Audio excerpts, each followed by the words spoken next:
Look, we've seen footage of French police officers standing idly by while a girl was stampeded to death. Because people smugglers are beating them, they're stabbing people, they're forcing them onto these unseaworthy boats. We see the footage of these fit young men getting off boats, and we ask ourselves, where are the women? Where are the children?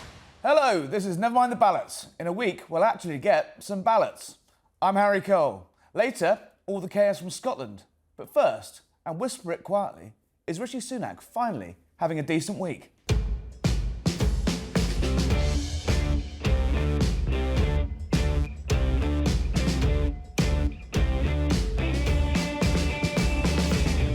As millions of Brits prepare to go to the polls in local elections, something many said would never happen has actually happened. The UK managed to remove a failed asylum seeker to Rwanda. Yes, he went voluntarily with a couple of grand from the British taxpayer in his back pocket to help him on his way. But, as a proof of concept, after months of wrangling in the courts and Parliament, it could not have come at a better time for the Prime Minister. But one removal does not solve the chaos on Britain's borders. The job of fixing that belongs to the Home Secretary. And he's joining me right now. James Cleverly, welcome to Never Mind the Ballots. Harry, thank you very much. On the very day you finally removed a single migrant to Rwanda, 132 more people crossed on small boats. Yesterday, 265. You're swimming against the tide, aren't you? Well, look, the point that really struck me on my recent trip to Italy, for example, is that this is not even just a Europe-wide problem. When I talk to my American counterpart, my Canadian counterpart, my Australian counterpart, illegal mass migration, particularly facilitated by people smugglers, is a massive problem of the modern era. I am determined, the Prime Minister is determined to take action. That's why we have got the bilateral arrangement with France. That's why we're putting Rwanda. That's why we've got returns agreements with numbers of countries around the world, because we're determined to do something about this, which I think you'll find in stark contrast with the Labour Party. I'm sure we'll get on to the Labour Party in a moment. But they don't seem to want to do anything. 3,000 quid golden goodbye, bed and board for 5 years. Can you not see the taxpayers sort of scratching their head and saying, how is this possibly economically viable? Well, look, voluntary returns, assisted voluntary returns, which is hardly a deterrent, though, is it? It's £3,000. Well, the point being is that this is allied to, but different to the main Rwanda scheme. But what this does do is it highlights the fact that Rwanda is both a safe and welcoming country to refugees. Many people in the Rwandan government have been themselves refugees. They take refugee hosting incredibly seriously, and it is a safe country, which is the point that we've been making. When's it wheels up? When's it wheels up properly? So we have said for the main Rwanda scheme, there are a whole number of sequences that we need to go through, including detaining certain individuals. Those things have started today. I mean, do you not feel slightly queasy putting footage like that out? Is it just because it's election week? Or? No. Look, the reason this has started now, rather than what I wanted, which was a number of weeks ago, is because of the delaying tactics by Labour peers in the House of Lords. I would have wanted, the Prime Minister and I wanted to start this much, much earlier. We've admitted this is starting later than we would have liked because of the delays imposed by the House of Lords. It wasn't really the House of Lords that delayed it, was it? The Prime Minister announced this emergency legislation in December, and it's taken months and months and months. You know, you could have done it in a week. You know, we've seen emergency legislation ramming the houses. Yes, but I was very, very clear that I wanted to make sure this was robust, this was watertight, this was and that's why it's going to take another 10 weeks to get to. And it's about getting it right. And we know that there are so many people trying to prevent this happening, not just Labour politicians, but others, and well-intentioned but fundamentally wrong people trying to prevent us managing our borders properly. They want this to fail. They're going to try and make it fail, and I don't want to let them make it fail. When's it wheels up? Because it seems everything seems to be happening a little bit quicker than the Prime Minister announced last week. He said 10 to 12 weeks, but... Well, and again, we've always said we want to do this as quickly as possible whilst being completely consistent with making sure it is legally watertight. Is it true there are more British civil servants working in Rwanda on this scheme than there are actually migrants being deported? So it's an uncapped scheme. How many? What, the fast track scheme or the migrants? It's an uncapped scheme. The Rwanda scheme is an uncapped scheme, And we have said that we're going to get a regular drumbeat of flights, and we're going to keep sending people to Rwanda until the message has been absorbed by the people who put themselves in the hands of people smugglers that you will not get. And you think the extortionate cost, bed and board for 5 years, 3,000 golden goodbyes, add it all up, the money we're paying to Rwanda, I can't quite seem to work out what some of it's for. You think that's worthy deterrent and it's going to work? So border management is never free. You've got to remember the Royal Navy, the British Royal Navy, was created to protect our borders. Well, and it's funny you should say that. And hang on, and the point is, and I've got some questions about that. And that's not, look, it's not cheap. Border management, border control has never been cheap. And you've got to compare it with the alternatives. We've seen how costly it is to have asylum seekers in hotels. Costs a huge amount of money. And once we've got the Rwanda scheme up and running, once that deterrent takes effect and the numbers of people being smuggled into the UK comes down, we'll actually see that this is a good way of spending public money because it protects our borders. I'll give you one free hit on Labour. The mighty Andrew Marr revealed in his column this week that he thinks that Labour are starting to think that they might keep the Rwanda scheme. Do you think that's a likely thing to happen? Well, I mean, the Labour Party are petrified this is going to work, which is weird because they claim to want to protect our borders, but you can see the joy in their faces. Whenever they thought it wasn't going to get through, when they thought the legislation was going to be blocked, you could see the grins on their faces. But actually now they're seeing this starting to be deployed, starting to have a deterrent effect already. Those grins are subsiding and they're really, really worried because it's highlighting the fact they have no plan whatsoever. Now, a much tougher question. What are you going to do with the 50,000 people who've been ruled that they're not have a right to stay in this country? People in limbo, how are you going to get them to Rwanda? Well, because the Rwanda scheme, I think, is a much smaller cohort, right? So the point being, we've always said that Rwanda is part of a wider package, which will include sending people back to their countries of origin, where they are able to do so. Tens of thousands of people here, you can't send them back, though, can you? But look, you can't send them back because they've got genuine asylum claims, or they. So look, but again, this is the thing where conflating different types of people, I think, is really unhelpful. We have always been a generous country to genuine refugees, Ugandan Asians, Hong Kong Chinese. People from Ukraine, people fleeing genuine persecution, Syrians, Afghans. We've always done the right thing by people genuinely in need. But there are, without a shadow of a doubt, we see the footage of these fit young men getting off boats, and we ask ourselves, where are the women? Where are the children? Where are the injured? The 50,000 here that you can't send back.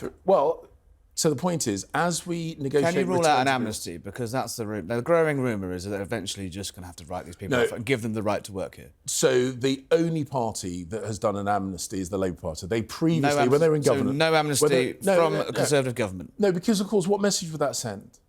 What message would that send when there is a global refugee mass movement, something in the region of 300 million people moving? What message would it send if we said, if you get here, dig your heels in long enough, you'll get to stay? It's the Labour Party that did an amnesty. They're very quiet about that now. They were the party when in government putting forward an amnesty. No amnesty. Look, I'm going to read you something that you said. I've actually lost it. You said on the 2nd of January this year, my target is to bring down to zero, completely committed. My target is to reduce it to zero to stop the boats. I'm unambiguous about that. It's not going very well, is it? Well, look, as I say, I wanted the Rwanda scheme up and running quicker than this. Sure, but it's not. I mean, the graph started going down last year. I'll give you that, down 30% in a year. Yeah, because which was the weather, right? No, because in large part that was because of our. In large part. Then why is it going back up? That because of the relationship that we developed with Albania, the returns agreement we had Albania. Albanian small boat arrivals reduced by 90%. And the reason why I say we can get this to zero is because this is an illegal business. Smugglers are smuggling people. I get that. If we can increase the cost to the smugglers, increase the risk to the smugglers, and deter their customers, their business model collapses, and But it's small not boats collapsing. The boats are getting bigger, is it? So the Well, 30, as I say, it dropped 30% one year, and now it's going back up. I'm still this looking to year. get Rwanda up and running. Your predecessor, Suella Braverman, was warned that there was actually a lag effect in the Med, and actually the reason the numbers went down, the reason they're going back up now, is nothing to do with return schemes to Albania, nothing really to do with the weather. It's the fact that it takes people time to travel from the Med to the northern France to join the boats. Surely that 30% drop figure that the government uses pretty much all the time, even though the numbers are going back up, is a discredited figure. Well, no, it's the figure. Yeah, it is. I mean, and it is a fact. So you admit it's going back up? Well, I mean, look, we have seen an upturn in the early part of this year. We are seeing behavioural changes by the people smugglers. So a couple of years ago, when this phenomena started, they were using relatively small rubber dinghies that were commercially available. Yeah. They are now using giant unseaworthy vessels. Yeah. And we're seeing the consequences. We are seeing the consequences. The terrible loss of life that we saw in the Channel a few weeks ago was because over 100 people were being forced by the people smugglers onto these unseaworthy vessels. And on that, which moves exactly... Can you see these? It moves exactly onto my next point. Honestly, my eyesight's not... Are we getting value for money for France? Yeah, because, look, we've seen footage of French police officers... Standing idly by while a girl was stampeded to death. That is not value for money. How is that possibly a system that's working? So we work very, very closely with the French. We're constantly exploring what more we can do together, linking our enforcement officials and their enforcement officials. We've seen footage of the French authorities puncturing and deflating the boats before they go into the sea to Very when they're being rarely, used. though. No, they have prevented typically at least as many people as have made it across the channel. They've prevented something drastic, doesn't it? Drastic. Talking of puncturing boats, a reader, Linda, writes, she says, why have we given the money if the French not set up sniper groups at distance from the beach and shoot holes in the boats before anyone's even on them? Great idea. That's the sort of drastic, out-of-the-box thinking we need. Isn't Linda right? I am not comfortable with the idea of people shooting towards crowded bits of beaches, that kind of stuff. There are no simple solutions. And I've made the point that the actions that we're taking multiple actions. We are intercepting the boats as they are transited through Europe from where they're produced to the French coast. We're interrupting the boats. We're interrupting the supply of outboard motors. We are interrupting and intercepting the money, the digital cash transfers from the smugglers. We are working on the beach, and also, of course, we've got returns agreements with Albania. We've got the Rwanda scheme. The point is, this is always going to be a multi-strand response, and we will continue to pursue every single avenue, despite the fact the Labour Party over 100... We'll get on to the Labour Party. You'll get your talking points. 139 Reform. times voted against it. Not reform, not Labour, but reform. Reform say, why not just tow the backs? Use the Navy to tow the boats back and go into international waters and French waters and just do it. Look, this demonstrates, I think, the challenge that you've got with reform. In this respect, reform are basically just like Labour. They don't have any practical solutions. They are proposing things which are completely unworkable. Anyone that knows the rules about anyone knows maritime law. But you're willing to break some international law in a small targeted way. Yes, no, we're not. Well, yes, you are. No, we're not. The face of the bill says it. The face of the no, and I've said bill at says. I've said at the dispatch box, I am confident our scheme is in compliance with international. So you're not willing to. But Rishi Sunak has said he will block a foreign court from stopping planes taking off. That would be de facto breaking international law. No. Why not maritime law? No, Harry. I know you're a journalist, but this is sloppy use of language. Oh. So being in dispute with an international court is nothing unusual. France has done that. Other countries do this. It happens. Yeah. The point is, when I get reports of those people who drowned the other week, a child killed because people smugglers are beating them, they're stabbing people, they're forcing them onto these unseaworthy boats. I am going to take action to prevent that loss of life. And the the people who believe that they are on the side of righteousness when they try and prevent these actions are making the situation worse. They don't mean to, of course they don't mean to, but the point is the people smugglers rely on the naivety and goodwill of people not trying to stop them. And I am going to try and stop them. The Prime Minister is going to try and stop them. We are not going to relent until we have stopped them, because otherwise people die, and I'm not willing to accept that. We're going to move on shortly, but before we do, we've talked about the French. Let's talk about the Irish. Okay. Sunday night was a bit late to be cancelling and finding out you had a diary crash with your Irish friends, isn't it? What happened really? Well, look. One of the things that happens when you're Home Secretary is that events, dear boy, events. I'm sure. And look, there's not all of which I can talk about. But it is astonishing. There are things turnaround from the Irish. Look, there are things that I had to do. Look, at the point, so we had a meeting with the Irish delegation.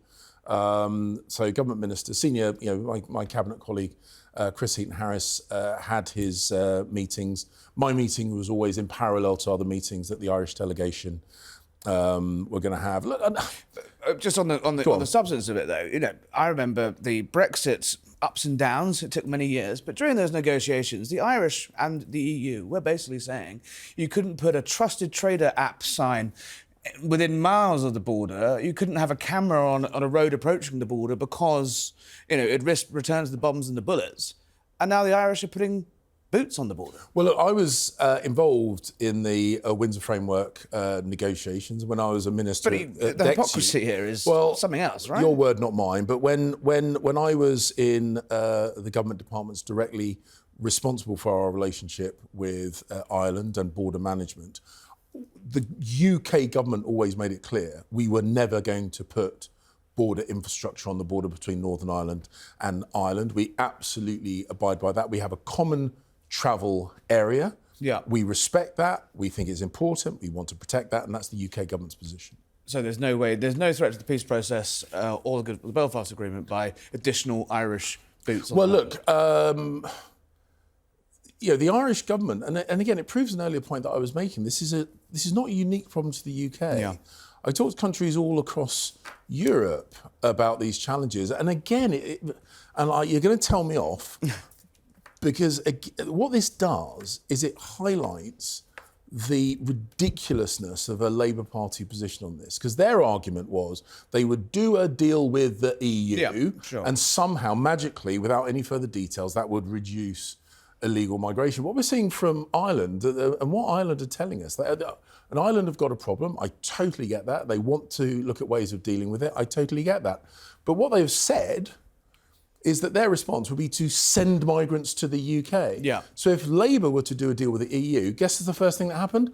More illegal migrants. Labour will be here, I hope, if they're watching, and I hope they'll be here very soon to talk about their... Well, they'll struggle to answer these questions. This is getting a bit heavy, Home Secretary. So this is what, never mind the ballots, we like to call the fun but occasionally serious section. Right. Okay.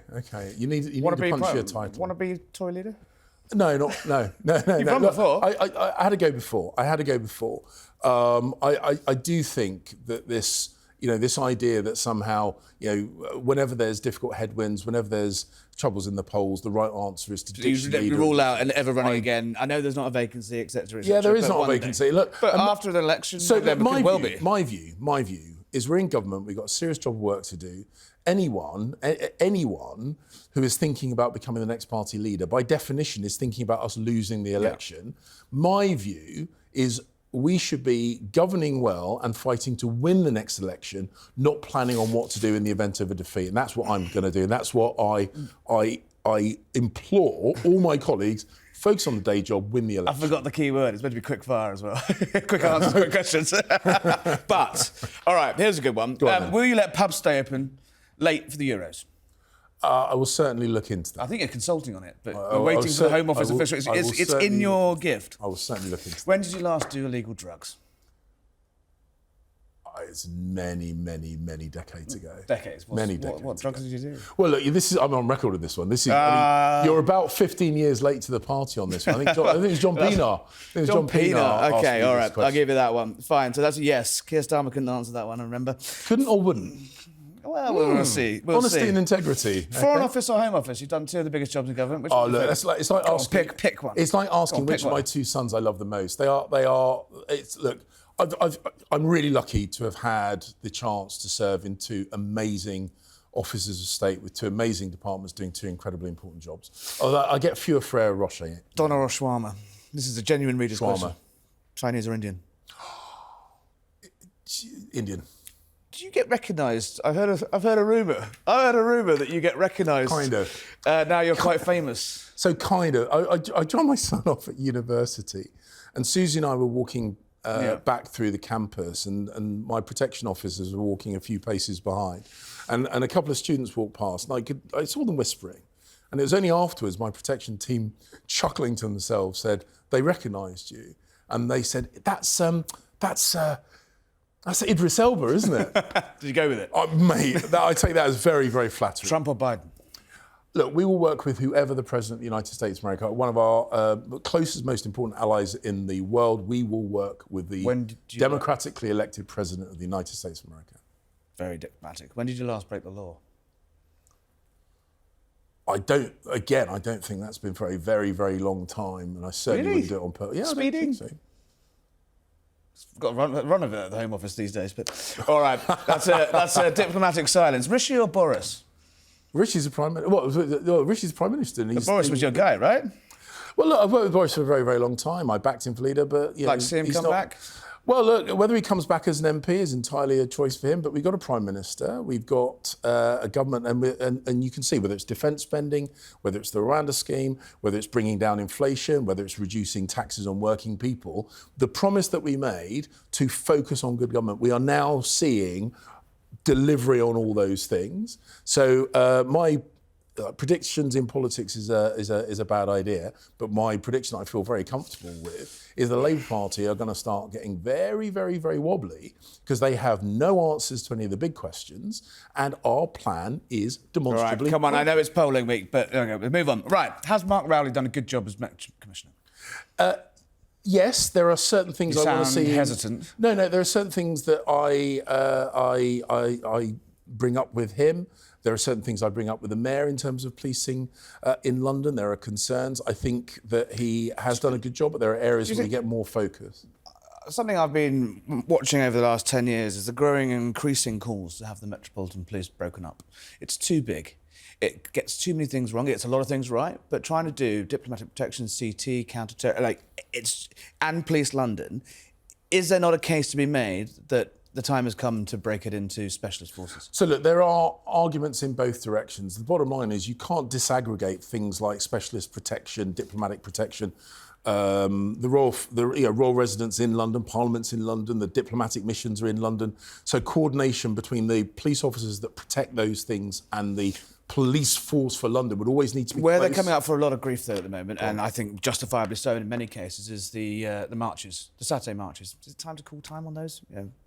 Well, look, I am absolutely looking, and we've already put forward a series of proposals to tighten the law around these things, to give the police more power. It takes time. So my view, increasingly now, is this is less about solidarity with the people of Gaza and more about the kind of performance. Would you describe them as hate marches?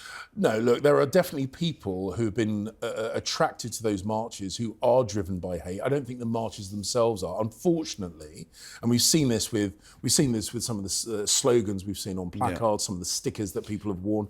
There are some people within them motivated by hate, and they've gravitated towards these, and the organisers have got to recognise that some really distasteful views have been attracted to their march, and they should do something. Last week we had Karen Pierce, the US ambassador, on the show, who said she was worried about actually that what we're seeing in America on campuses spreading over here. I'd make a different argument. I'd say they don't need to take over their campuses with their bile because they can just hop on the train to London and do it unfettered every Saturday. Well, look, there are protests in the United States of America, but they don't always hit the news. I was over in New York not that long ago talking to the police department of New York. They have regular, smaller, but much more regular marches. The bottom line is we need to ensure that everybody feels safe and unintimidated on the streets of London, including the Jewish community. And the sad truth of the matter is too many Jewish voices tell me they do not feel comfortable. It's a conversation I've had with the Met, conversation I've had with the Mayor of London, and I will continue working to make sure that everyone feels safe in the UK. We're running out of time, Sure. but I've got one question. It's actually but lots of these are readers' questions. This one's my one. Sure. Why won't you prescribe the IRG, the Iranian Revolutionary Guard? Easy for me to say. So, look, boring, but the answer that I give at the dispatch box is the answer that I will give here, which is we always keep these things into consideration. The fact is that it is not a silver bullet solution, but it is one of the options. Never silver bullets. But We they seem to be acting unfettered on the streets of London. No, not at all. Not at all. Well, the guy that got stabbed. Yeah, not at all. The point is that they are sanctioned in their entirety. Certain individuals are sanctioned. I say a lot of people don't really understand the difference between sanctions and prescription. Sure. And a lot of things that people think prescription will give is already covered by sanctions. But as I say, we always keep all our... Is it true the Americans have asked us not to do it because they regret doing it and they need us to keep... Look, keep again, a back channel? as I say, there are good reasons. There are good reasons why. There are good reasons why we consider it. There are good reasons why we haven't done it yet. None of which I'm going to discuss in the public domain. Not quite an answer. Not quite. Final an answer, question. There you go. And this one is from the Sun's team. Go on. They don't believe you can do 250 press-ups. So we'd like you to, obviously, you've been raising money for charity. Take this opportunity to do some press-ups. So I did 250 press-ups yesterday. I've been doing 100 a day every day for this month. I did 250. Yes, I'm happy to do some press-ups with you, Harry. How many did Rishi do? He did 20. He could have gone further. He was good form. He could have done... He was a bit of a giveaway. I think he was a little bit worried that he wouldn't be able to do as many...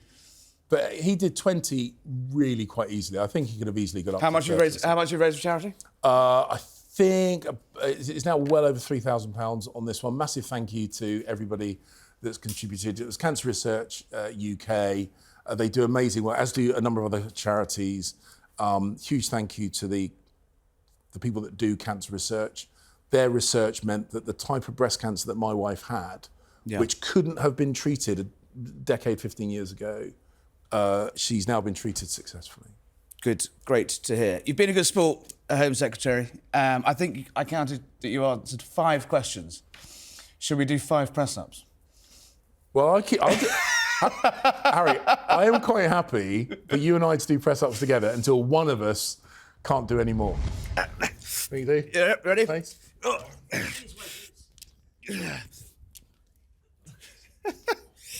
You have your eyes up this way. I'm trying. How many are we doing? Both together. Keep Look going. this way. There we go. All right, James Cleverly, thank you very much for joining Never Mind the Ballots. Thank you. Don't go anywhere. I'm Harry Cole. This is Never Mind the Ballots. Now, it's not just Westminster that's had its fair share of chaos of late. The SNP's Humza Yousaf shot himself in both feet after a torrid 13 months as First Minister of Scotland. Collapsing his wafer-thin grip on the Holyrood Parliament in a bust-up with the Green Party, he only found himself facing a confidence vote without a majority. He appeared to forget the first rule of politics: learn to count. Joining me now is a man who some thought may throw his hat in the ring to replace the hapless Humza, leader of the SNP in Westminster, Stephen Flynn. Enjoying the show up there? It's been another tough few days for the SNP. As our opponents are revelling in it, the hubris is off the scale. But look, the thing with the SNP is that people have always underestimated us, Harry, and we're going to come back bigger, better, and stronger, and surprise everyone once again. Isn't it that Humza underestimated the fact that he didn't have a majority? What was he thinking? I actually think in terms of scrapping the deal with the Greens, he did the right thing, and public opinion would suggest that was very much the case. But of course, as he admitted himself, he underestimated their response to it. It was a very strong and passionate and at times emotional response. And as a result, Humza decided to step aside. He took a pretty noble and honest decision to do that. He could have stopped to try and push things through the vote of no confidence this week, but in the interests of the Scottish people, and they're the ones who matter most here, he decided to step away.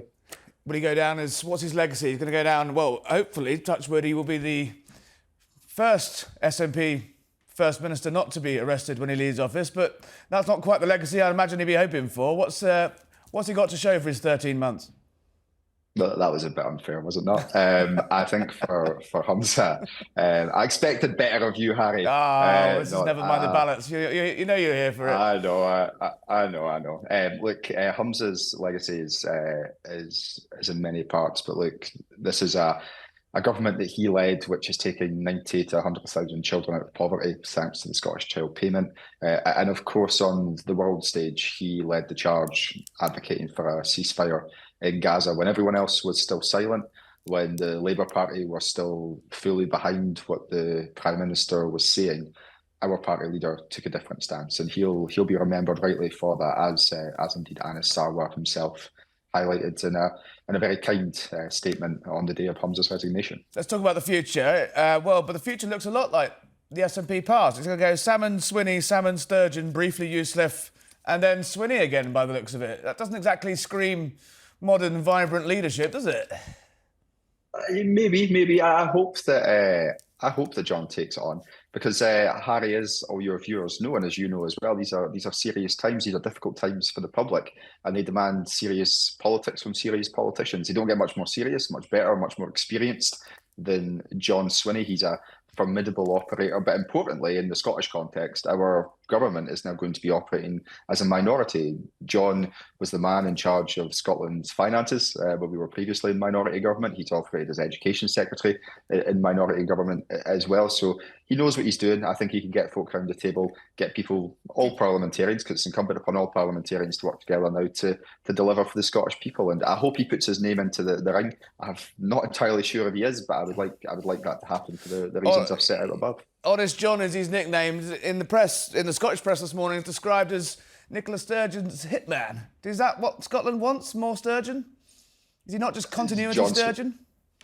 John Swinney is very much his own man. He's someone who is loved by the SNP membership. He's someone who is massively respected across the political spectrum because of the relationships that he has built over the very many years he's been in office.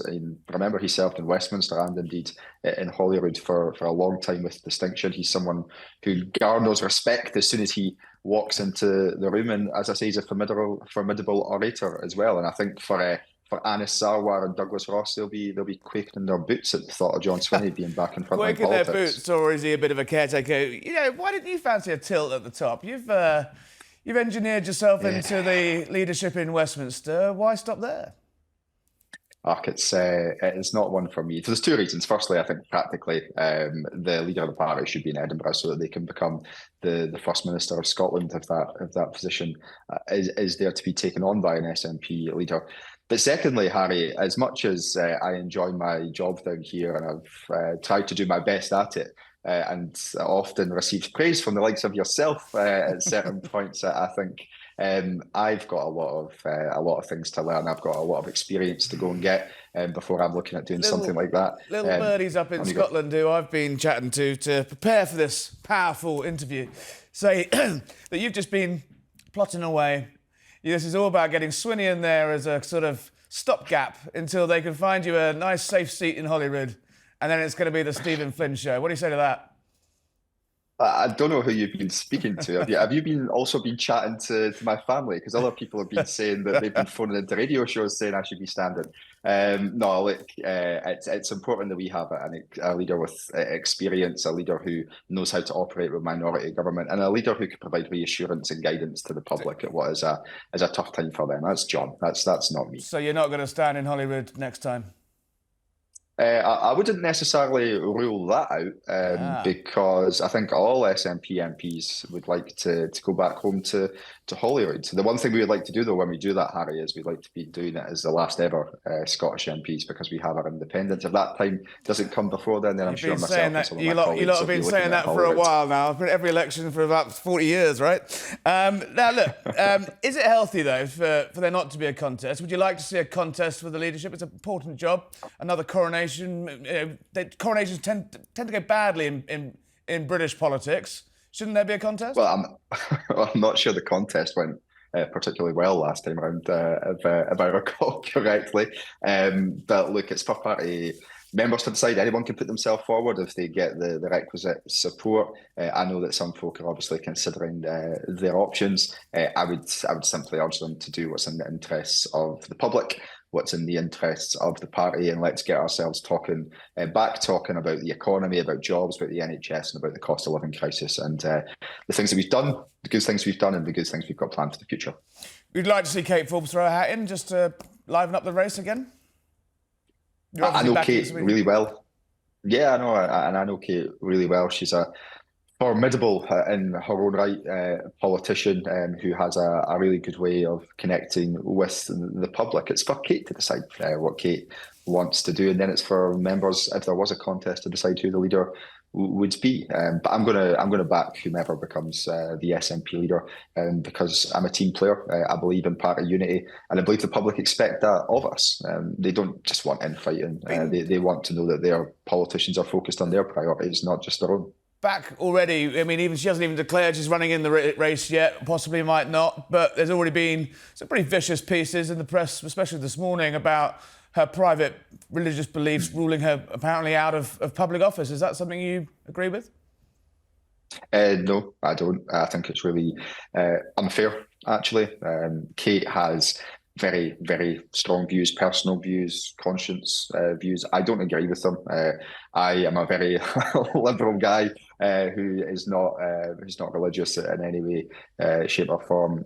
Kate is. John is obviously a deeply devout Christian himself. But you're allowed to disagree. It's how you disagree that matters, Harry. How you disagree, though? Would you be happy to serve an SNP leader who doesn't believe gay people should get married? Kate's outlined previously that she wouldn't seek to change the law in that regard. The law in Scotland is very clear. That would hopefully provide reassurance to those, if she ever did become, to those people who are concerned about that, if she ever did become the party leader. But look, we're a long way away from that happening. The horse that I want in the race, and I hope is in the race, is John Swinney. In the race for a nice short period of time, a nice stopgap until as we said, the Stephen Flynn show takes over. I didn't hear a denial there. Are you starting rumours, Harry, on That's this? what we like to do on this show.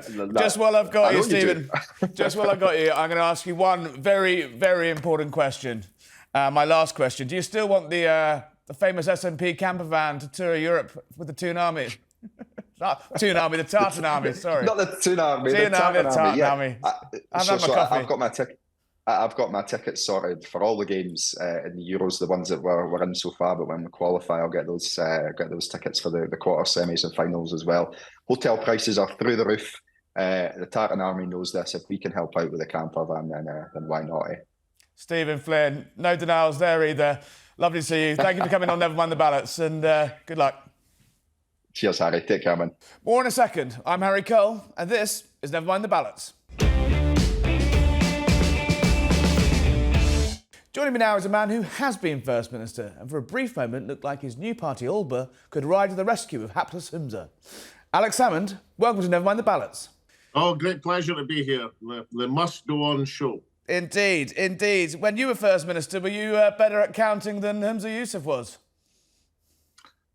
It's very strange. I mean, obviously I ran a minority government between 2007 and 2011 and then a majority government. And certainly a majority government meant that you didn't have to do your arithmetic every day. But minority government had its own challenges. But it was actually, there was a lot of fun. Maybe it was more fun looking back than it was fun at the time. But interestingly enough, in terms of, the outside observers, as opposed to what perhaps I think, but outside observers say that the period of minority government between 2007 and 2011 is the kind of best period of the entire Scottish Parliament over the 25 years. I mean, I thought majority government was quite good as well, but that's what outside observers say. Do you take any pleasure or joy in the collapse of your old party? Obviously, you left under a cloud in a bitter row with Nicola Sturgeon. How's it feeling now? No, I left because I thought it was an interest of the party. As soon as there was an investigation into me, as you know, Harry, and I know you want to say, of which I was cleared completely. But that doesn't seem to be the trend now. People have investigations into them and they just carry on regardless. I I look at that. My heart is still very much attached to the SNP in many ways. I mean, I was a member of it for decades. I led it for 20 years. So, what hurts the SNP tends to hurt me as well. But obviously, you get very frustrated that the SNP over the last 10 years has completely lost its way on independence. And in the last few years, has lost its reputation for competence in government. Both of these things are grievous mistakes, in my view. I mean, competence in running the Scottish Parliament, in my mind, was always an essential ingredient for building the confidence of the Scottish people to move to independence.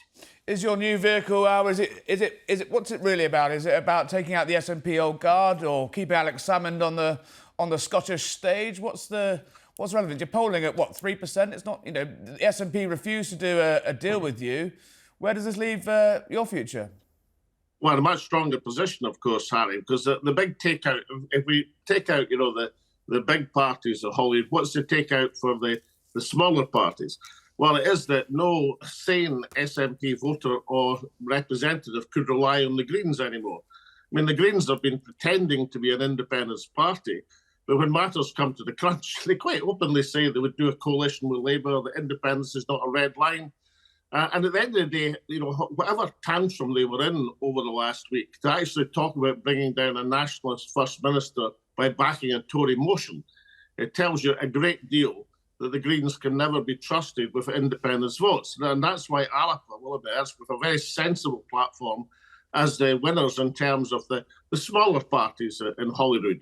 And we're looking at a situation where we reckon we can get about 15% in the list vote at the next Holyrood elections, which would give you 20 seats under the system we have. Is that really realistic, 20 seats, you reckon? Well, I'll tell you, Harry, there was a poll, a Find Out Now poll, which asked about, who people preferred for leadership in the Holyrood Parliament. And Alapa were 15% across Scotland and leading in the northeast of Scotland.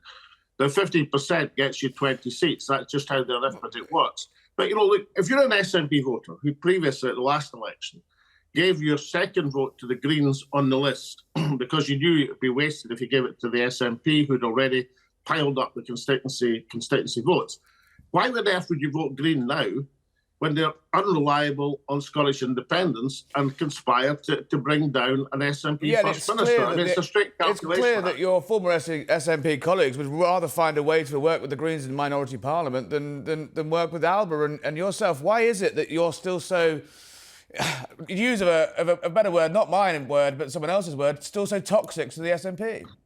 Well, it depends who you're talking to in the SNP. I mean, that won't be the case. Let's put it this way. You've got two leadership candidates.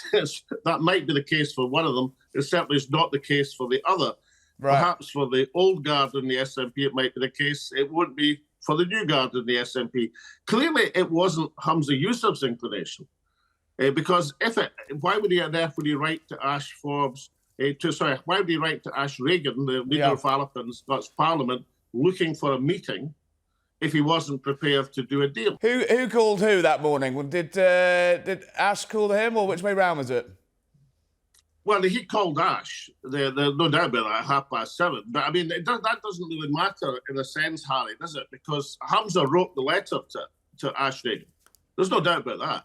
Humza wrote a letter to Ash Regan and the other party leaders saying, will you come in to Butte House for talks to see how we can resolve this situation? Ash Regan said, yes, of course I'll come in for talks. I mean, here's a revelation for you. We sent them what Ash Regan worked out, the series of issues that we were concerned about.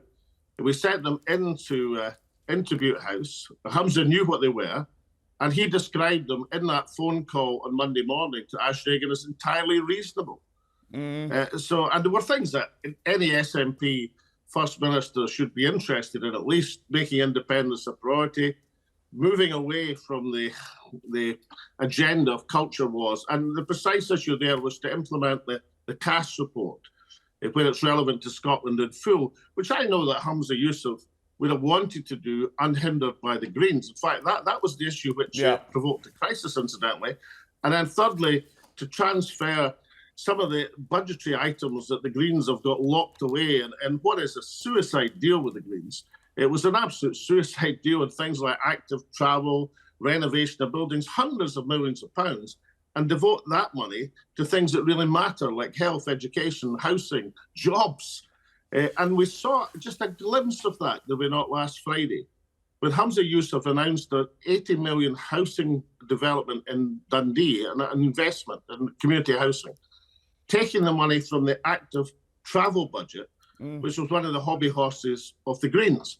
Now, I think active travel is a fantastic thing, Harry, incidentally. I like to be active and I like to travel, but it's not as important as putting roofs over people's heads. Yeah. Housing's more important, as is health, as is education, as is jobs. And that just one day, when Hamza was free of the shackles of the albatross round his neck of the Green Deal, maybe gave an indication of a different type of First Minister that Hamza Yusuf could have been. Mr. Salmon, we're running out of time, sadly. But the other issue that keeps popping up with the idea that Alba and the SNP could have done a deal was the fact that there were SNP MPs and MSPs openly criticising your position on Russia. Did you regret taking that show on Russia today? Do you regret staying on the channel so long? Harry, you and I can read you some quotes. Stuart McDonald said... Look, that's not a serious issue, as you're well aware. I mean, Stuart McDonald is not, how I'll put it, at the centre of decision-making of the Scottish National Party. And, some people think that Hamza Yusuf's term in office is brief. Stuart McDonald's term in office is about to come to an end. So it's the people in the Scottish Parliament, the ones who have to face the arithmetic of the Scottish Parliament, who matter. Clearly, Hamza was interested in getting the security of Ash Reagan's vote. He wouldn't have written otherwise. Unfortunately, I suspect there were other forces in the SNP wouldn't allow him to go through with it. Like why on earth would you sack the Greens unless you were looking at the alternative arithmetic? Who would you say was the forces working against you? Well, given I don't know who phoned Hamza, and I don't know that, so it's best just to describe them perhaps as the old guard. But then, of course, that's the choice that the SNP has, isn't it now? Whether to go on with what they've had, the continuity candidate in John Swinney, who has many admirable qualities, incidentally, he was my finance minister for many years, or to perhaps take a different tack across a range of issues, and the SNP members can decide. I hope there's a contest, incidentally, Harry. I mean, it would be the worst option of all for the SNP if they didn't have a contest and had a coronation instead, because then the person elected wouldn't even have a party mandate to claim, when the inevitable brickbats are thrown at them, you don't have a mandate to be First Minister. At least if you've got a party mandate, you've got some protection from that argument. Mr. Salmon, it feels to me you're a man that still feels aggrieved by how you were treated and how you left your old party. Do you not get the impression that some people say that, look, you were totally cleared by a jury? I completely understand that and do not dispute that in any way, but perhaps not yet cleared. Perhaps not yet cleared. Perhaps not yet cleared in the eyes of the Scottish public. Well, the eyes of the Scottish public, that poll I cited had me as the preferred candidate for First Minister in the North East of Scotland, and in a close race for second all over Scotland in terms of the overall thing of the poll. But, the Scottish public will judge people in terms of how they put forward their arguments. And a lot of people in Scotland want to see a return to emphasis on Scottish independence, which is what independence parties are meant to be doing. They want to see a move away from identity politics. They prefer self-determination to self-identification. And above all, they want to see a return of competence in government and the priorities that really matter to people: education, health, housing, and the rest of it. That's what I think people want to see. And if Alapa keeps stressing these things, then they'll grow in public esteem and support. Mr. Salmon, thank you very much for joining us on Never Mind the Ballots. Come again and see us soon. Keep us updated on how that goes. And will do, Harry. I've got it marked in my diary. No problem. See you soon. Thank you. Bye-bye. More in a second. I'm Harry Cole, and this is Never Mind the Ballots. Now, to chew that all over and read the runes up north, the Scottish Sun's political guru, Chris Musson. Chris, welcome to Never Mind the Ballots, your debut. Interesting times up there. We've got a First Minister possibly could be the first SNP First Minister not to get nicked post office so far. Is that the Yusuf legacy? Indeed. Well, there's time. I'm not suggesting in any way that Humza Yousaf's done anything wrong, of course. Yeah, Humza's legacy. Well, I mean, he's struggled from day one. I wrote a piece about a year ago saying that he didn't so much have a mountain to climb as a cliff, and he got halfway up that, if we're generous, and he's just let himself go. He was dealt a duff hand from day one, was Humza. Not least with the legacy of Sturgeon and her policies kind of tagging, and then of course Operation Branchform, the police probe, which has led to the sort of SNP imploding further. So he's been trying to get a foothold over this last year, but really, really struggling. And then his mishandling of ending the Greens coalition, which was the right decision, but it was the way he went about it was catastrophic. And now we're in a position where any white smoke from that police investigation? It feels like it's been going on for years now. Yeah, it has been going on for years, and we had a development a couple of weeks ago with the arrest and charge of Peter Murrell, Nicola Sturgeon's husband. But Nicola Sturgeon herself is still under investigation, as is Colin Beattie, the former SNP treasurer, who's also an MSP. So in short, we don't know what is going on there behind the scenes, but it's still rumbling on.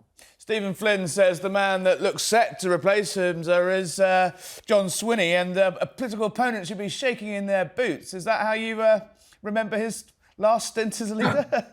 I'm not sure. Shaking or quaking in the boots is what the SNP's opponents will be with Swinney. I mean, there was a poll out overnight which showed that the contrary, that Kate Forbes is actually more, the other potential candidate is actually more popular with the public than John Swinney. Now, John Swinney obviously is extremely experienced, and he's known, and this is a kind of received wisdom that John Swinney is a safe pair of hands, but I'm not sure about that. And he's yesterday's man, and he'd retired a year ago, and now we're expected to believe that it's the resurrection, and he's coming back and he's going to save the day. But he was education secretary for 5 years and presided over a decline in education standards in Scotland. He's been dogged with multiple controversies, and it's hardly chimes with the old SNP progressive, forward-thinking nature that they like to espouse. Do you think he'll be a bit of a stopgap between, get them through the general election, get them to the Holyrood elections, and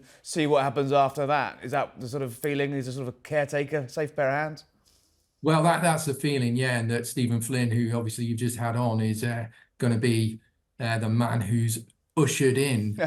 He didn't deny it. He did not deny it. It was a masterstroke in not denying something.